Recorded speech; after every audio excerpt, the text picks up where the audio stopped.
Worry. Hierdie video's vir die gents, vir die manne, vir die Rottweilers, Pitbull of Jack Russells. Ja, worry. Ek wil vir julle sê, hou nou op, ja, hou nou op. Jy het mos maniertjies en figuurtjies as het na die festive toe gaan. Ja, jy en jou woorzoentjie die hele jaar reggekom. Nou kom raak die steeks om naar die festive toe gaan. Yes, maar ek is even toe goed patse kant toe bring, worry. Hier kom ook mos inkomprodukte, ja. Hier kom ook mos lekker chubby kinders, ja.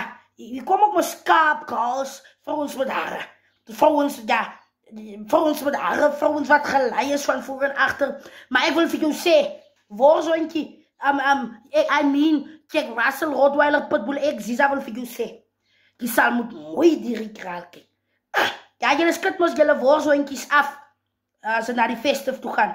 Dat hardloop julle mos achter hierdie inkomolie. Ja, hierdie inkomgoedere, hardloop julle mos achter hulle. Dan wil ek vir jou sê, my broer, die sal moet mooi die kraal kyk. Hier kom inkomprodukte met vervaldatums. Ja, hier kom inkomprodukte, die datum het al reeds verval. Kijk, as 2 jaar het hy al verval, dan hardloop die achter hierdie olie aan. Hier kom chubby kinders, met boude wat sy dimliggies al reeds gefuse is. Hardloop jy? Hardloop jy? Ek maak hierdie video sommer vroegtydig, omdat ons is nog net so 'n maand vanaf festive af. Maar ek bring hom al reeds pad toe. Hardloop achter 'n vervaldatum aan. Jy gaan in die greep raak. Jy gaat stop toe. Ja, hier kom ons goedjies aan. As jy ook so sien, kijk jy, waar is die man, laat hulle op pad toe kom. Kijk jy, Jack Russell, Rottweiler, Pitbull, die kom ons goedjies aan, as jy maar so kyk en sê, yes, man, my oor kan ek van haar afhoud nie.